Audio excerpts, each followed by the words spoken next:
কঠিন রোগ থেকে মুক্তি পেতে কোরআনের একটি আয়াত পড়ুন, আল্লাহ তাআলা আপনাকে সকল রোগ থেকে মুক্তির ব্যবস্থা করে দিবেন। কোরআনের ভিতরে একটি আয়াত আছে, এই কোরআন হচ্ছে মুমিনদের জন্য রহমত, মুমিনদের জন্য শিফা।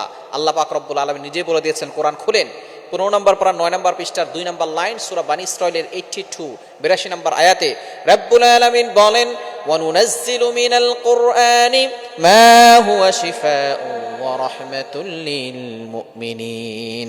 আমি আল্লাহ তাআলা এই কোরআনটাকে মুমিনদের জন্য রহমত হিসেবে এবং এটাকে আমি আল্লাহ তাআলা মুমিনদের জন্য শেফা হিসেবে নাজিল করে দিয়েছি। কোরআনটা হচ্ছে মুমিনদের জন্য রহমত, মুমিনদের জন্য শেফা। সুতরাং এই কোরআনের ভিতরে শেফা আছে। পবিত্র কোরআন কারীমের একটি আয়াত আছে, এই আয়াতটি হচ্ছে কোরআন কারীমের ভিতরে সর্বশ্রেষ্ঠ আয়াত। কিভাবে আপনি আয়াতটি পড়বেন আমি বলে দিচ্ছি। এই আয়াতের একটু ফজিলত বলে নেই। এই আয়াত হচ্ছে এমন একটি আয়াত, যেই আয়াত হচ্ছে পবিত্র কোরআন কারীমের ভিতরে সূরার ভিতরে অনেক মর্যাদাবান সূরা রয়েছে, তবে আয়াতের ভিতরে সর্বশ্রেষ্ঠ আয়াত হচ্ছে এই আয়াত। এই আয়াতটি হচ্ছে আয়াতুল কুরসি। 3 নম্বর পারার 1 নম্বর পৃষ্ঠার 8, 9, 10, 11, 12 নম্বর লাইন, সূরা বাকারা 255 নম্বর আয়াত। সূরা বাকারার 255 নম্বর আয়াত, আয়াতুল কুরসি।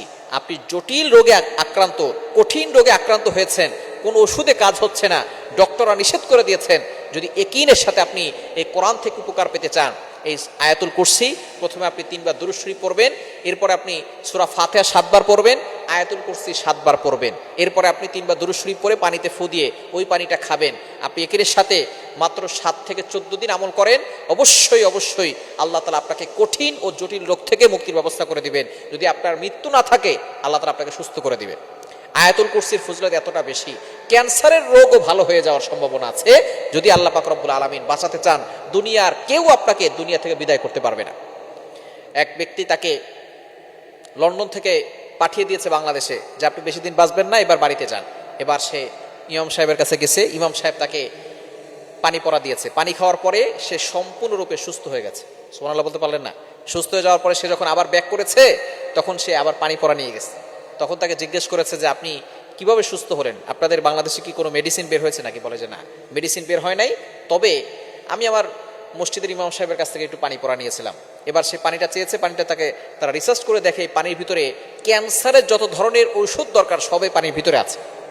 এবার বলতেছে এই পানির ভিতরে কি কোন গাছের লতা, কোন গাছের পাতা এটাতে মিশিয়েছেন? বলে না, কোনো গাছের পাতা নয়, ইমাম সাহেব জানে, আমি জানি না। ইমাম সাহেবকে ফোন দেওয়া হয়েছে, বলতেছে যে আমি কোনো গাছের পাতা দেই নাই, শুধু সূরা ফাতিহা 7 বার আর আয়াতুল কুরসি 7 বার পড়ে ফু দিয়েছে।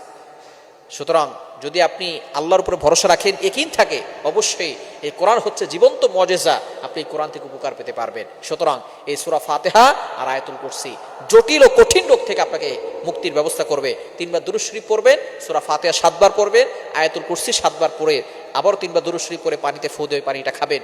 নিয়মিত 14 দিন খাবেন, 7 দিনের ভিতরে ভালো ফলাফল পাবেন।